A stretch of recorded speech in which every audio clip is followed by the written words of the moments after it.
13. After school the next day, Gates and I dragged Francine onto the North Springdale bus. The driver scratched his bald head and squinted at her. "Do you have a bus pass for her?" he asked. "She's a robot," I said. He shut the bus door and returned his hands to the wheel. "You need a city robot pass. They're off price this week." "But," I started. He laughed. "I'm just messing with you." Gates and I pretended we enjoyed this little joke.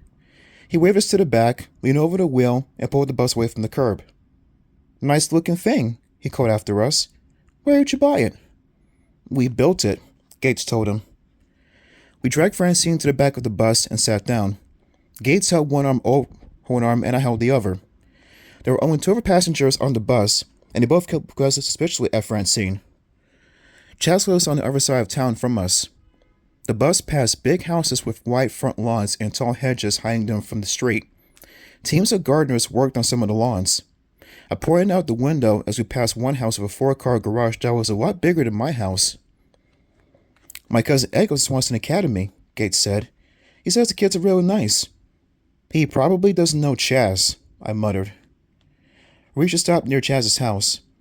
Gates climbed down first, and I tried to hand Francine to him, but I tripped on the step and the big robot toppled onto Gates. He stumbled back, but managed to hold on to her. "The next spot we build will be the size of a mouse," I promised. We dragged Francine along the sidewalk. The air smelled sweet of cut grass. A soft breeze made a tall willow tree shiver as we passed by. A little white dog yapped at us from a wide front porch. We found Chaz at the top of this long, paved driveway. He was facing a basketball hoop over the double doors of his white shingled garage. On the driveway beside him, he had a bot that looked like an egg carton. It had long metal arms with big claws at the ends. "Hey, Chaz," I called. Startled, he spun around. His face instantly formed a scowl. I could tell he wasn't glad to see us. "What's up?" Gates said. We pulled Francine over to him. "What do you want?" Chaz demanded. He pointed at Francine, his face twisted in disgust. "Why'd you bring that junk heap here? Don't you have a big enough garbage can to toss it in?" "Nice to see you, too," I said sarcastically. Chaz's little blue eyes flashed in his freckled face. "Did you come here to apologize to me for what your robot did? Okay, apology accepted. Now get lost." Gates and I didn't reply. We both narrowed our eyes at Chaz. "We know what you did," I said softly. He blinked.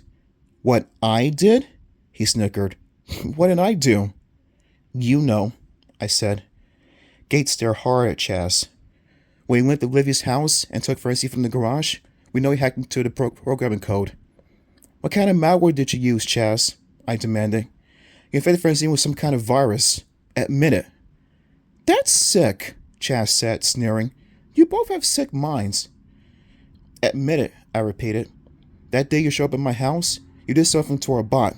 We know it was you." Chaz ran a hand through his spiky red hair. He shook his head. "Why would I do that? Why would I bother with your piece of trash? My bot is so awesome." I glanced at the egg carton with arms in the driveway. What was so awesome about it?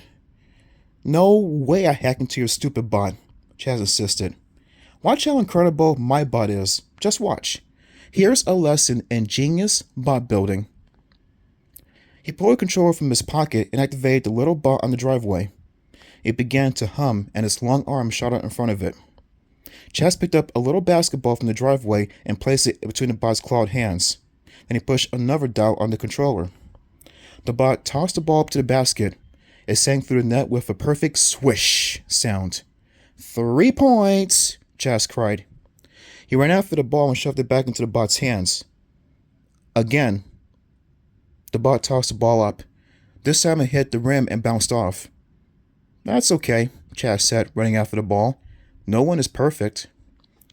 He gave the ball another shot. The ball sailed high and dropped through the net. 3 points, Chaz shouted. He grabbed his regular-sized ball, spun around, and heaved it at Gates. "Think fast!" The ball slammed into Gates' stomach. His eyes bulged as the air shot out of him, and he doubled over, struggling to catch his breath. I scowled angrily at Chaz. "Why did you do that?" He shrugged. "Beats me. I guess I don't like to be accused of things I didn't do. Well, somebody messed up Francie's programming, I said. Why would they bother? Chaz replied. You're not going to win any tournaments over a product that looks like it's Kim from a grandma movie. Gates stood up tall. He was still breathing hard, holding his belly. Okay, I said. Maybe you didn't do it. Maybe I was wrong.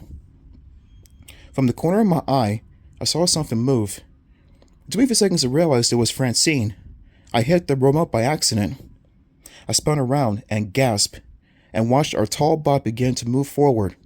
She took a hard, clomping step, her steel foot thudding on the driveway, then another. Hey! What's going on? Chaz cried. His eyes widened in alarm, and he took a step back. Francine! Stop! I screamed. But she raised her right leg high, slammed it down hard, and crushed Chaz's bot beneath her heavy steel foot.